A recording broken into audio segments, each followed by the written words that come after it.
നമസ്കാരം നൗഷാദിക്ക. നമസ്കാരം. അപ്പോൾ നമ്മുടെ പനക്കത്തൊട്ടിയിൽ സ്പൈസസ് ഗാർഡനിലെ ഈ വർഷത്തെ 2ാമത്തെ എപ്പിസോഡ്. അതെ. അപ്പോൾ നമ്മൾ തൊട്ട് മുമ്പ് മങ്കുവ കൊക്കോ ചെയ്തു. അതെ. ഓക്കെ, ഇനി നമുക്ക് ഇന്ന് തന്നെ ഇവിടുത്തെ വെറൈറ്റി ജാതി തൈകളെ പറ്റിയൊക്കെ ചെയ്യണം. അതെ. അപ്പോൾ നമുക്ക് എത്ര നഴ്സറി ഉണ്ട് ഇക്കായ്ക്ക് മൊത്തം നിലവിൽ?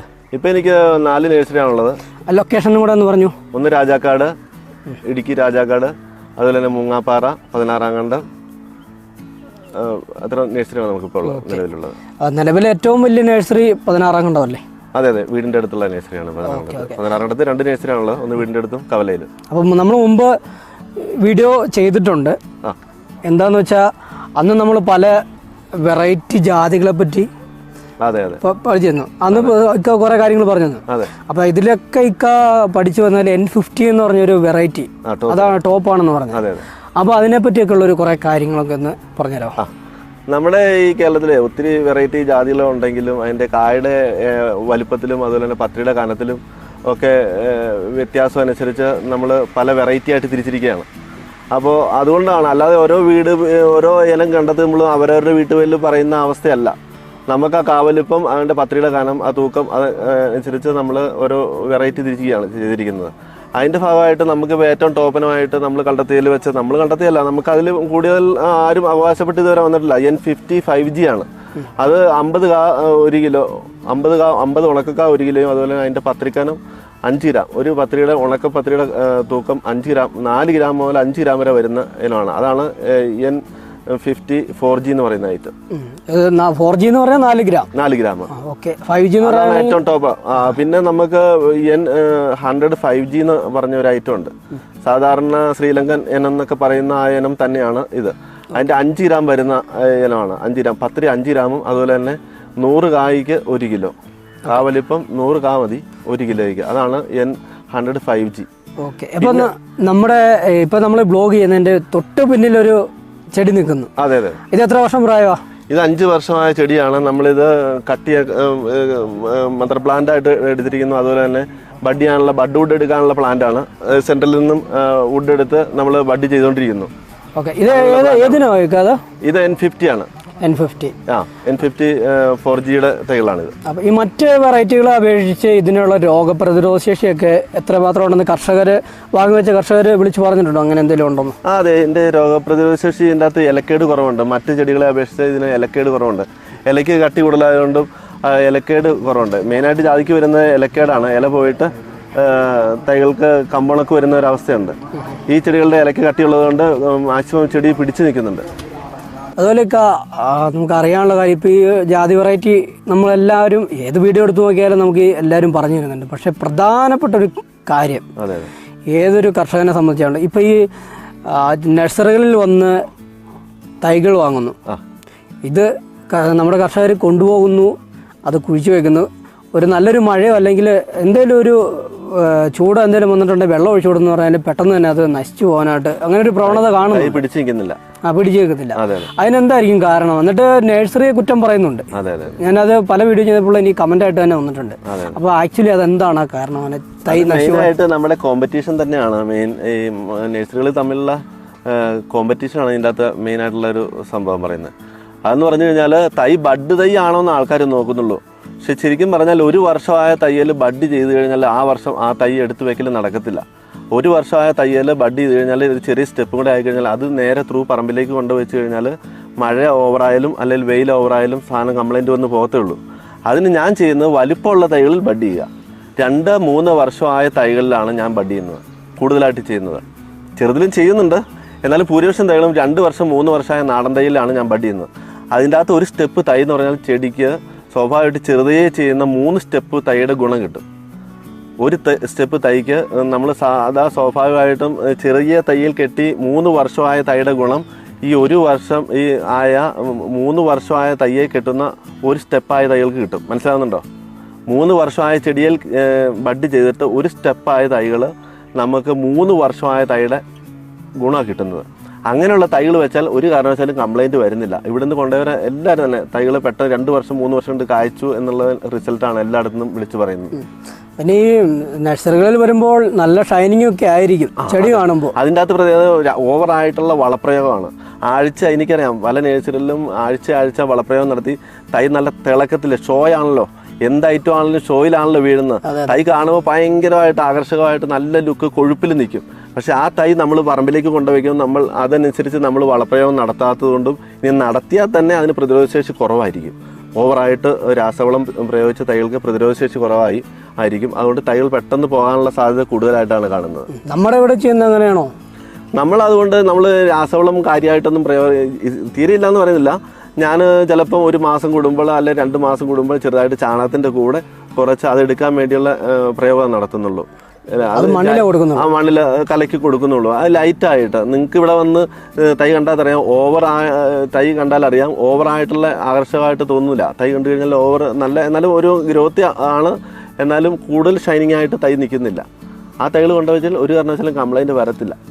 അപ്പോൾ ഓവറായിട്ടുള്ള വളപ്രയോഗമാണ് ഇതിനൊരു പ്രധാന കാരണം. അത് തന്നെയാണ്. പിന്നെ ഈ നമ്മൾ പലരും പല രീതിയിലേക്കുള്ള, അതായത് ഇപ്പൊ ഈ മുരിക്കാശ്ശേരിയിലാണല്ലോ നമ്മള്, ഈ മുരിക്കാശ്ശേരിയിൽ നിന്ന് കൊണ്ടുപോകുന്ന ഒരു തൈ ഇപ്പൊ രാജക്കാടോ രാജകുമാരി അല്ലെങ്കിൽ ഇടുക്കി വിട്ട് പുറത്തോട്ട് കൊണ്ടുപോകുമ്പോൾ അവിടുത്തെ കാലാവസ്ഥയല്ല ഇവിടെയുള്ള. ഈ കാലാവസ്ഥ ഒരു വില്ലനാണോ ഈ ഒരു തൈ പിടിക്കാതിരിക്കാൻ? ഒരു പരിധി വരെ ശരിയാണ്. മെയിനായിട്ട് നമുക്ക് ലോ റേഞ്ചിൽ നിന്നും ഹൈ റേഞ്ചിലേക്ക് തൈ വരുമ്പോൾ അവിടെ അന്തരീക്ഷ ചൂടിൻ്റെയും അന്തരീക്ഷത്തിൻ്റെ ഹ്യൂമിഡിറ്റിയിലുള്ള വ്യത്യാസം വരുമ്പോൾ ഇവിടെ നമ്മുടെ വീടുകളിൽ ലോ റേഞ്ചിൽ നിന്ന് വരുന്ന തൈകൾ ഹൈ റേഞ്ചിലേക്ക് വരുമ്പോൾ നമ്മളൊരു 15 ദിവസത്തേന് നമ്മൾ തൈ കൊണ്ട് ഹാർഡ് ചെയ്യുക എന്ന് കഴിഞ്ഞാൽ നമ്മുടെ കാലാവസ്ഥയ്ക്ക് അനുയോജ്യം ആക്കാൻ വേണ്ടി നമ്മുടെ മുറ്റത്തോ അല്ലെങ്കിൽ പരിസര പ്രദേശത്ത് വെച്ച് തൈകൾ ഹാർഡ് ചെയ്തിട്ടാണ് നമ്മൾ പറമ്പിലേക്ക് എടുത്ത് വെക്കേണ്ടത്. അല്ലെങ്കിൽ പെട്ടെന്ന് നമ്മൾ പറമ്പിലേക്ക് എടുത്ത് വെച്ച് കഴിഞ്ഞാൽ ഈ കാലാവസ്ഥാ വ്യതിയാനവും അങ്ങനെയൊക്കെയുള്ള പ്രശ്നങ്ങൾ കൊണ്ട്, ചൂടിൻ്റെ വ്യത്യാസങ്ങൾ കൊണ്ട് പെട്ടെന്ന് തൈ കംപ്ലൈൻറ്റ് ആയി പോകാനുള്ള സാധ്യതയുണ്ട്. അതുകൊണ്ടൊരു തൈ കൊണ്ടുവന്നു കഴിഞ്ഞാൽ ഒരു 15 ദിവസത്തിന് ശേഷം തൈ വയ്ക്കുക. എന്നാൽ ഹൈ റേഞ്ചിലെ തൈകൾ ഹൈ റേഞ്ചിൽ തന്നെ വെക്കുമ്പോൾ ആ കാര്യത്തിൽ ശ്രദ്ധ ചെലുത്തേണ്ടതില്ല.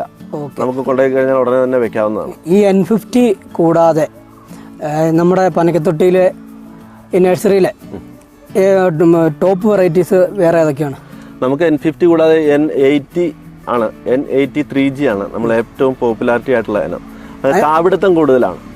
എണ്ണം വലിപ്പത്തിൽ ഇച്ചിരി കുറവുണ്ട്, പക്ഷേ ധാരാളം കാപിടുത്തം കൂടുതലുണ്ട്. ആയിരക്കണക്കിന് കായകൾ ചെടികളുണ്ടാകും.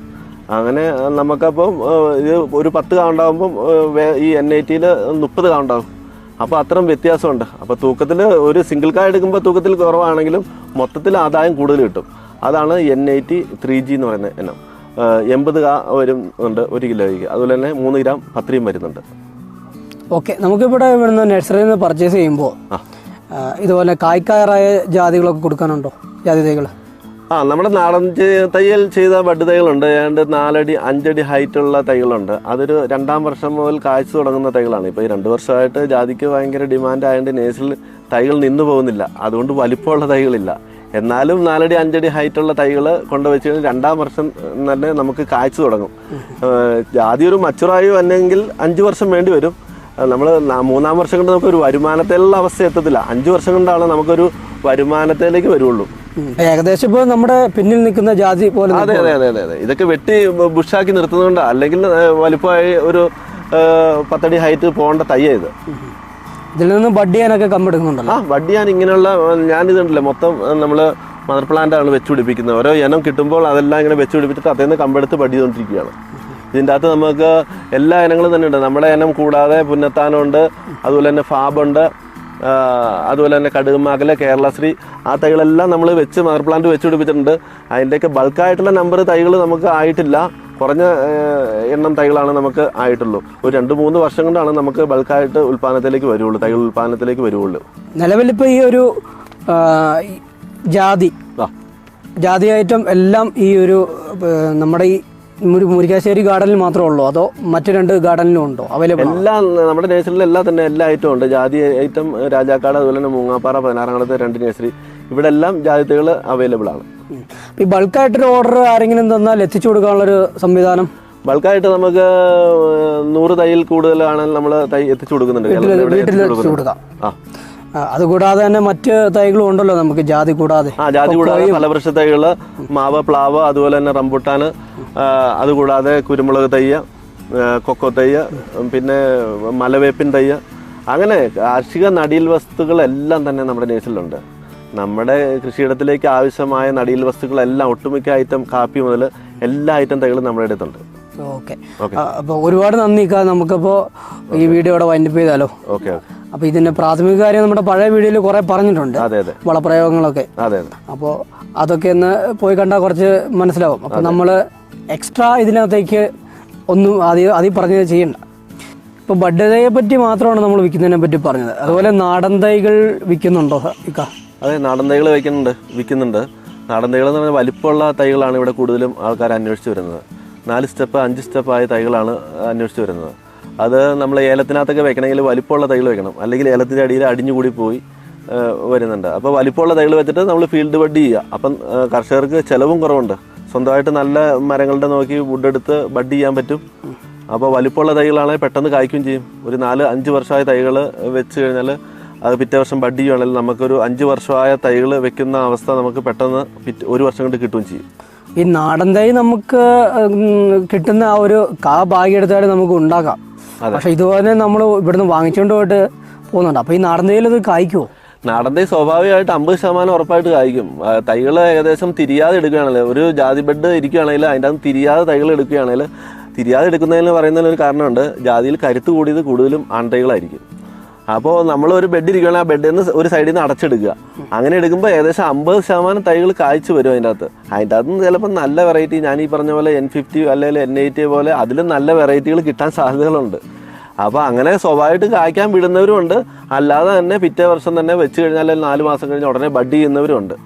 നല്ല വെറൈറ്റി കിട്ടുവാണെങ്കിൽ അടച്ച് ബഡ് ചെയ്ത് വിടുമായിരിക്കും ഏറ്റവും നല്ലത്. പിന്നെ ചില കർഷകർ സ്വാഭാവികമായിട്ട് കായ്ക്കണം എന്ന് വാശിയുള്ളവർ അങ്ങനെയുള്ള തൈകൾ, കായ്ക്കാത്ത തൈകൾ ബഡ് ചെയ്യുക, തൈകൾ ബഡ് ചെയ്യുക, സ്വാഭാവികമായിട്ട് കായ്ച്ചു വരുന്ന തൈകൾ അങ്ങനെ തന്നെ വിടുക. അത് കാലപ്പഴക്കം കിട്ടുമെന്നുള്ളതാണ് അവരുടെ ഒരു അഭിപ്രായം. Okay okay okay.